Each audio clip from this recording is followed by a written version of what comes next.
Hare Krishna devotees, please accept my humble obeisances. All goes Sri Prabhupada. Yeah, Mati, whenever you're ready, you can start, Mati. Okay.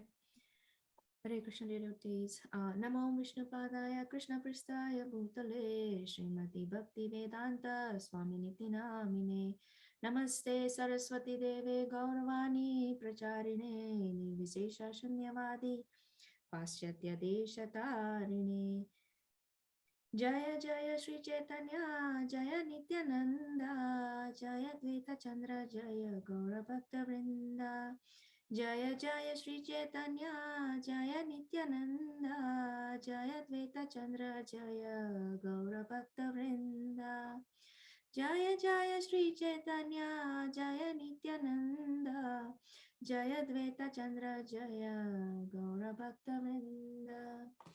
Okay, we're starting at text 83. The young Brahmana then said, "Will all you gentlemen present here hear me? This elderly Brahmana is certainly truthful and is following religious principles."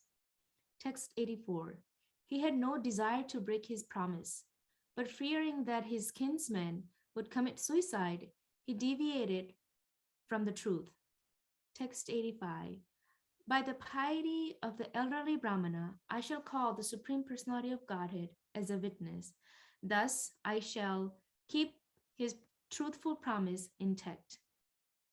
Text 86.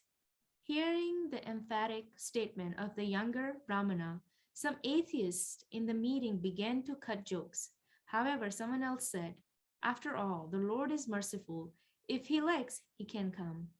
Text 87. After the meeting, the young Brahmana started for Vrindavan. Upon arriving there, he first offered his respectful obeisances to the deity and narrated everything in full detail. Text 88. He said, "My lord, you are the protector of Brahmanical culture, and you are also very merciful. Therefore, kindly show your great mercy by protecting the religious principles of us two Brahmanas." Text 89. My dear Lord, I am not thinking to become happy by getting the daughter as a bride. I am simply thinking that the Brahmana has spoken his promise, and that is giving me great pain. Prabhu, do you mind scrolling a little bit up? Text 90. The young Brahmana continued, "My dear sir, you are very merciful and know everything. Therefore, kindly be a witness in this case. A person who knows things as they are and still does not bear witness becomes involved in sinful activities." Text 91. Lord Krishna replied, "My dear Brahmana, go back to your home and call a meeting of all the men. In that meeting, just try to remember me." Text 92. I shall certainly appear there, and at that time I shall protect the honor of both you Brahmanas by bearing witness to the promise. Text 93. The young Brahmana replied, "My dear sir, even if you appear there as a four-handed Vishnu deity, still none of those people will believe in your words." Text 94. Only if you go there in this form of Gopala and speak the words from your beautiful face will your testimony be heard by all the people. Text 95. Lord Krishna said, "I've never heard of a deities walking from one place to another." Text 96. My dear Lord, you are not a statue. You are not a statue. You are directly the son of Maharaj Nanda. Now, for the sake of the old Brahmana, you can do something you have never done before. So, Prabhu, please continue now. Thank you, Mati. So let's go to 97. Sri Gopala then smiled and said, "My dear Brahmana, just listen to me. I shall walk behind you, and in this way I shall go with you." 98. The Lord continued, "Do not try to see me by turning around. As soon as you see me, I shall remain stationary in that very place." Text 99. You will know that I am walking behind you by the sound of my ankle bells. 100. Cook 1 kilo of rice daily and offer it. I shall eat that rice and follow behind you. 101. The next day, the Brahmana begged permission from Gopala and started for his country. Gopala followed him step by step. 102. While Gopala followed the young Brahmana, the tinkling sound of his ankle bells could be heard. The Brahmana became very pleased and he cooked first class rice for Gopala to eat. 103. The young Brahmana walked and walked in this way until he eventually arrived in his own country. When he neared his own village, he began to think as follows. Text 104. I have now come to my village and I shall go to my home and tell all the people that the witness has arrived. 105. The Brahmana then began to think that if the people didn't directly see the Gopala deity, they would not believe that he had arrived. But even if Gopala stays here, he thought there's still nothing to fear. Text 106. Thinking this, the Brahmana turned to look back and he saw that Gopala, the Supreme Personality of Godhead, was standing there smiling. 107. The Lord told the Brahmana, now you can go home. I shall stay here and shall not leave. 108. The young Brahmana then went to the town and informed all the people about Gopala's arrival. Hearing this, the people were struck with wonder. 109. All the townspeople went to see the witness Gopala, and when they saw the Lord actually standing there, they all offered their respectful obeisances. 110. When the people arrived, they were very pleased to see the beauty of Gopala. And when they heard that he had actually walked there, they were all surprised. 111. Then the elderly Brahmana, being very pleased, came forward and immediately fell like a stick in front of Gopala. 112. Thus, in the presence of all the townspeople, Lord Gopala bore witness that the elderly Brahmana had offered his daughter in charity to the young Brahmana. 113. After the marriage ceremony was performed, the Lord informed both Brahmanas, you two Brahmanas are my eternal servants, birth after birth. Okay, we'll pause there and we'll discuss. And if we have time, we can read more verses again. So, the context here was that last few sessions we discussed how there was a young Brahmana and there's an old Brahmana. They both were traveling to holy places of pilgrimage and they went to Madhya and they went to the temple of Gopal deity. At that time, the old Brahmana promised that he will give his daughter in charity to the young Brahmana. That means in Vedic culture, it means getting married, basically. We call Kanyadana like that, right? That means charity and giving charity of girl to the bridegroom like that. So then, even though he said, I'm uneducated, I'm poor, but still old Brahman insisted that I want to give you charity, and Gopal did his promise like that. But then when he came back home, his family members all said that they will die if he's going to give his daughter in marriage to that young Brahmana like that. Then he could not say anything. He was not sure. He was in perplexion what to do. Whether to, if he gives the daughter, then all the family is saying they die. If he doesn't give the daughter to young Brahmana, then he's violating religious principles. What to do? So he just prayed to the Lord. Then it's described that young Brahmana came to home and he understood the situation. So he called the Panchayata, that means all the village elders, and they got him an older Brahmana also there, and they were all talking, arguing basically. That young Brahmana related a story, and old Brahmana said, I don't remember exactly what I said like that, instead of admitting that he promised really. Then the old Brahmana's son blamed this young Brahmana as a thief who gave some intoxicant called Datura to him and then took all his money. And then now he's charging that he told his give him marriage like that, daughter in marriage like that. Then the elderly people village could not figure out who to believe. Because sometimes for money, many people will do many things also. So they were not sure. Then the young Brahmana told that there's a deity was a witness, Gopal deity was a witness. Then old Brahmana immediately agreed. Yes, if Gopal offers the witness, I will accept. I will give you my daughter in marriage like that. Then actually the son also agreed. The atheistic son also agreed, thinking that that's it.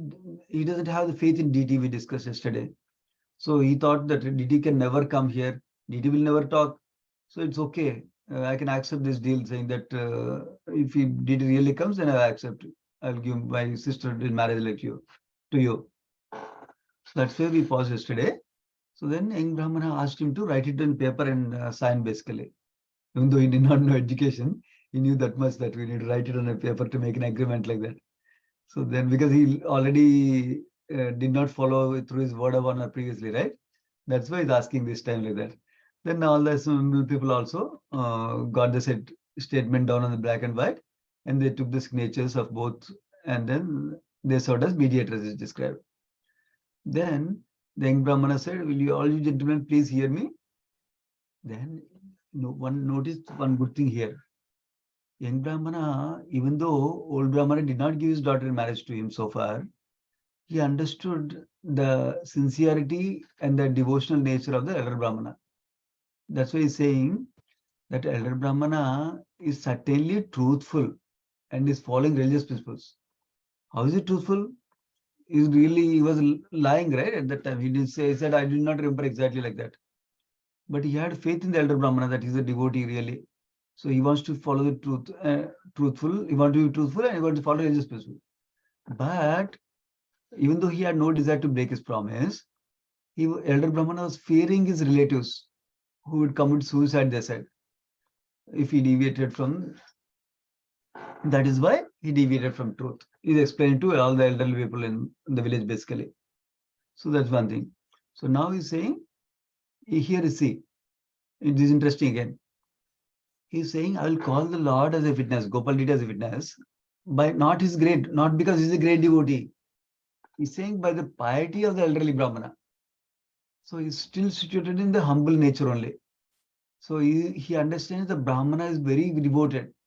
So he's saying by his piety, then asking Gopal Diti for the elder Brahmana's sake, I will call him like that. And then you notice here, thus I shall keep his truthful promise intact. So in a couple of verses, we'll see a purport also, wherein he's not insisting on his daughter for marriage, all this deal and everything, just to enjoy, just because he's missing out, not like that. He's basically wanted to make sure that truth is upheld, like the religious principles of the older Brahmana, because he gave the word. He needs to keep the word of promise like that. That is his intention behind it. So now, when they heard like this, that this young Brahmana will bring DD as witness, some atheists were joking, it seems, that, oh, DD will really come like that. Then someone else said, Lord is merciful. So if he likes, he can come also, like that somebody said, it seems. So now the young Brahmana went back to Vrindavana to call the deity as a witness now. After going there, he first offered obeisance to the deity and told the whole story to the deity personally. So now, this is how he's talking to the Lord, interestingly. So if you now from here, there's a conversation between the deity, Gopal deity, and the young Brahmana. It's interesting. We'll see. He's saying, my Lord, you are the protector of Brahminical culture. See, we also pray to Krishna, right? Namo Brahmani Devaya, Go Brahman Hitacha, like that. Krishna Gundya Namo Namaha. So the Krishna is the protector of Brahminical culture. He always wants to protect Brahmanas. He always wants to protect the religious principles. In fact, the Dharma Samsthapanadaya, that's how Bhagavad Gita Krishna says that I come here for that establishing religion. So keeping the truth is also part of Brahminical culture. So he's saying you're the protector of Brahminical culture, and also you are very merciful. So you like to protect Brahminic culture, you are also very merciful. Therefore, show your mercy by protecting religious principles of both of us, me and the elder Brahmana, like that. And then he's still clarifying to the Lord directly, I'm not thinking to become happy by marrying this daughter. I'm simply thinking that the Brahmana has broken his promise and that is giving me great pain, like that. In the Vedic culture, this was the culture really. They used to treat the word of honor very properly. Means truthfulness was a great religious principle in the world Vedic culture. Yesterday, we discussed how we need to cultivate this truthfulness quality in our life also. The young Brahmana continued, my dear sir, he's talking to Krishna like this. My dear sir, you're very merciful and you know everything. Therefore, kindly be my witness in this case. And then see, this Prabhupada elaborates in the purport of this. He says, a person who knows things as they are and still does not bear witness, become involved in sinful activities. To whom he's telling the deity that if you don't come as witness, you're making sin, like that he's telling. So Prabhupada is elaborating the purport that obviously there's no sin for Krishna. Why he wants to do whatever he can do. But this is a relationship between the great devotee and Krishna. Prabhupada is emphasizing in purport. Let me go to the purport. Yeah. The dealings between a devotee and the Lord are very simple. So even though pure devotee knows that Lord he's a supreme Lord, he can speak him like an odd common man, but then he'll still maintain the formality also, not treat him like ordinary man only, like that. Then Krishna, deity personally talks to him, see. Gopal deity, Krishna replies him, my dear Brahmana, you go back home, I'll come. I'll call meeting with everybody, I'll come. As soon as you remember me, I'll come there, like that he says. And he's saying, I shall certainly appear there, and at that time, I will protect the honor of both of you by bearing witness. But the young Brahmana did not accept that proposal, that Krishna will come later on whenever he remembers, like that. He said, even if you appear as a 400 Vishnu form, they will not believe you. They will only believe if you come in this form of Gopala only, and speak the words from this beautiful face only, not come in any other form like that also. So then Krishna said, I never heard of a deities walking from one place to another. So he's saying that the deity is going to walk from one place to another, like that. Then this guy responds, the young Brahman responds, you're not a statue, you're directly son of Nanda Maharaj. Actually, here is we can see the faith of the Brahmana clearly here. And later on, it will be revealed that these are eternal Nitya Siddha devotee, these two Brahmanas. That's why they have the full faith in the Lord as a son of Nanda, not just a stone or wood or something like that. So he's saying, now for the sake of the old Brahmana, you can do something you've never done before. Just because deity is never, in the form as deity, you never walked before, doesn't mean you cannot walk. You can do anything. So you can do now for the sake of elder Brahmana, like that is convincing. Then Gopalji smiled at him and then said, my dear Brahmana, just listen to me. I shall walk behind you, and in this way I shall go with you. So that's what he's telling. So basically, now at least he agreed. Deity said, I will walk behind you, like that. In this purport, a couple of points are made. One is that all the elements that we see around us are Lord's energy. In that sense, there is no difference between Lord's energy and the energetic Supreme Lord, who is the source of the energy, like that. So Krishna can appear in his inconceivable spiritual form in any material element if he wants to.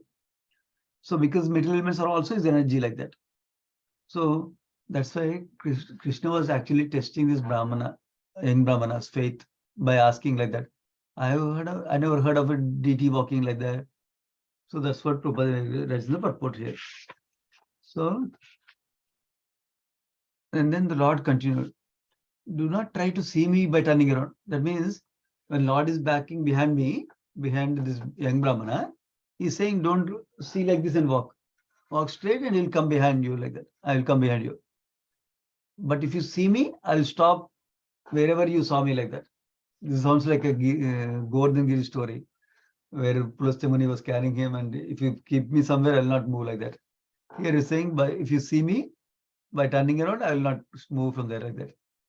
So he's saying, but then somebody might get, young Brahmana might get a doubt. How does he know whether the deity is really coming? So he's saying that you'll hear the sound of my ankle bells. So that's the arrangement he did.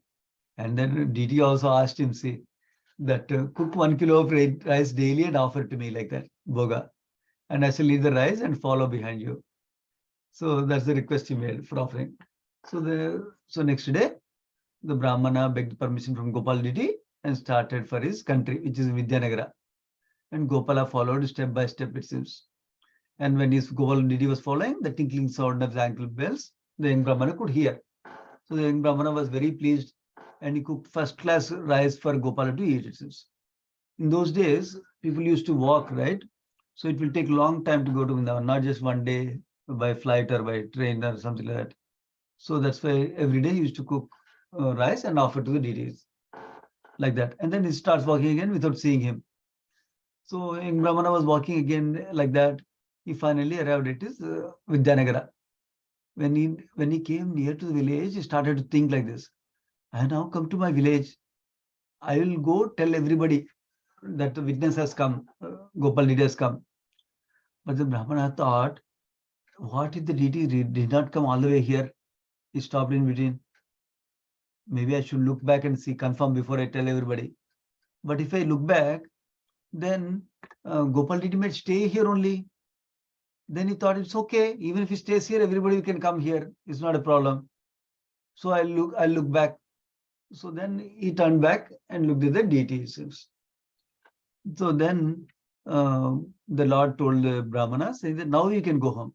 I will stay here and shall not leave, like that he told. So this is a reciprocation between the deity and the young Brahmana. The young Brahmana went to his town and called everybody, telling that Gopal deity has come to bear witness, like that. And everybody was wondering, wow, how did that happen, like that? And then they all came to see the witness Gopal deity.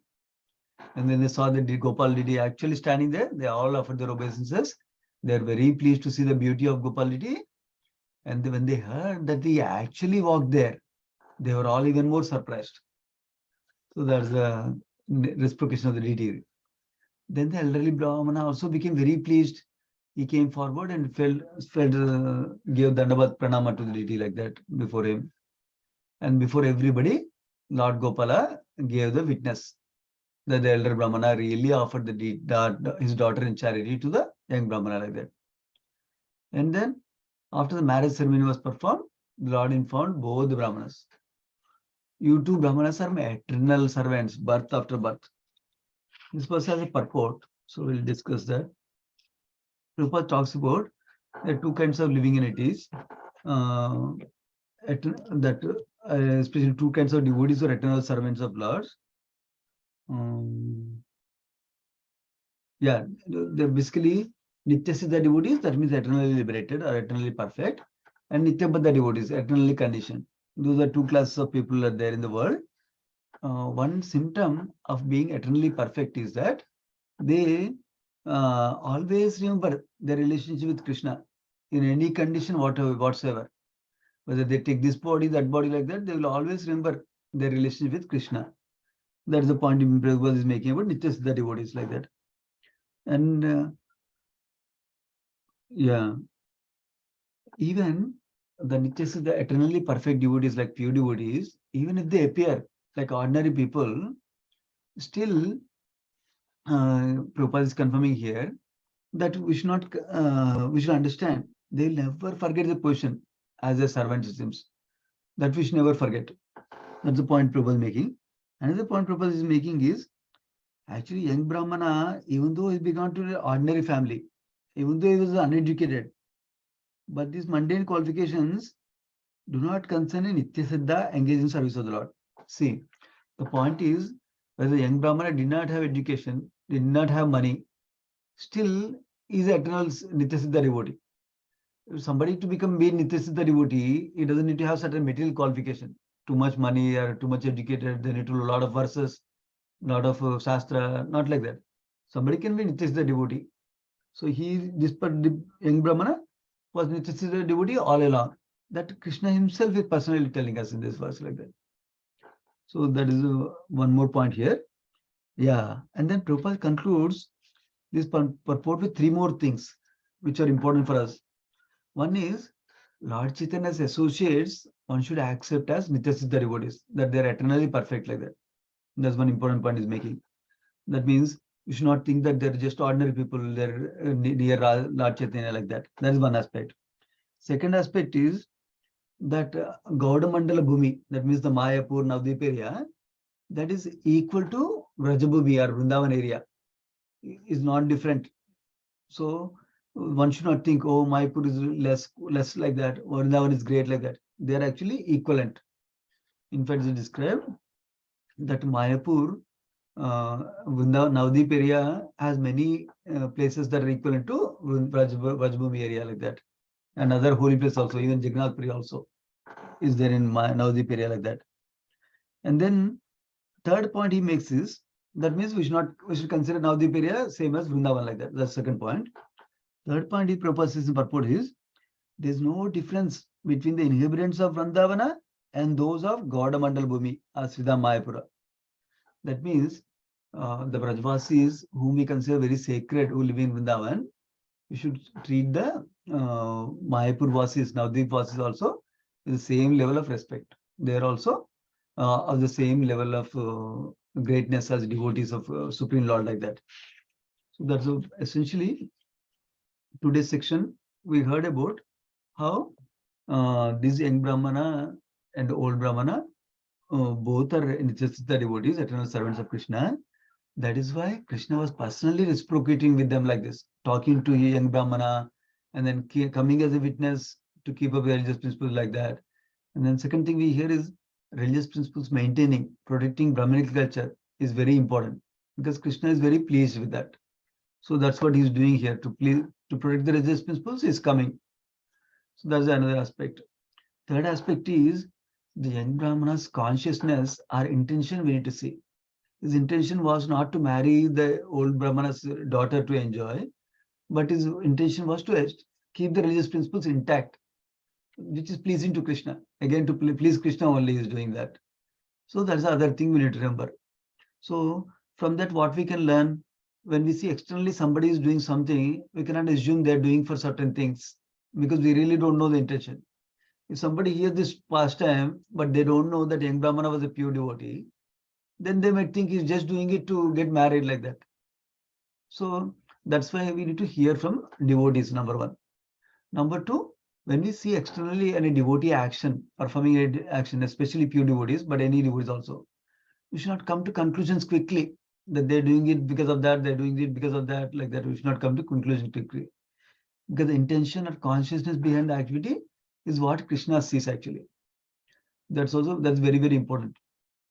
So I was hearing something His Holiness Radha Maharaj was telling also. It's a short video about offenses. Somebody was asking Maharaj a question that let us say somebody did some, I feel hurt because of some action by some devotee done.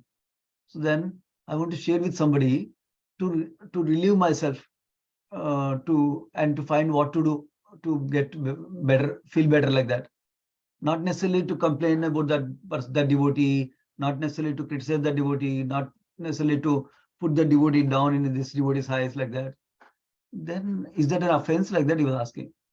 Then Radhanath Maharaj was describing that, remember in Nectar of Instruction, we have the verse 4 that says, Dadati Pratignati Gruhim Akyati Prichati Bhumte Bhojate Chava Sadvidim Priti Lakshanam like that. So Bhumte Gukhyam Akyati Prichati. That is revealing one's mind and confidence. That's a loving exchange only. It's not an offense you were saying. But the caution, that's where I want to connect to this verse. The caution is that I might be telling with the intention to put the other person down, or I really want to get back at him by telling everybody that he's not good, he's not good, he's not good like that. If that is my intention, that becomes offense immediately. But if the intention is I'm constantly thinking about it, then sharing with the devotee is not an offense like that is saying. Of course, we need to share with the devotee who can help us in that way, not anybody and everybody who see like that. So again, the intention is known to Krishna because Krishna is in our heart. Krishna is omniscient. It's not that we can fake it, that my intention is to please relieve myself. So I'll keep telling everybody about that. That Krishna is ultimately knowing everybody. Everybody may not know. Everybody may think we are having good intentions, but Krishna will know. That's why we need to be careful in our intention. Not only this incident, but any activity we do, we need to have a good intention to please Krishna, to please devotees like that. Then that is bhakti. If that is not there, then that is not bhakti. For example, even if we're doing chanting, we're doing hearing, but if we're not doing it to please Krishna, then that is not bhakti. That's why we're cultivating now, practicing, now to get to the stage to please Krishna like that with our activities. That's why as devotees, we need to cultivate that favorable attitude to please Krishna. That's another important lesson from this pastime for us. We'll pause there. We'll continue again next Monday. Sri Chaitanya Charitamrita ki jai, Krishnadas Kaviraj Goswami ki jai, Srila Prabhupada ki jai. Let's offer obeisance to all the devotees of the Lord. Vanchakalpatarubhyascha kripasindhubhyevacha patitanam pavanebhyo vaishnavebhyo namo namaha. Thank you so much, devotees. Hare Krishna.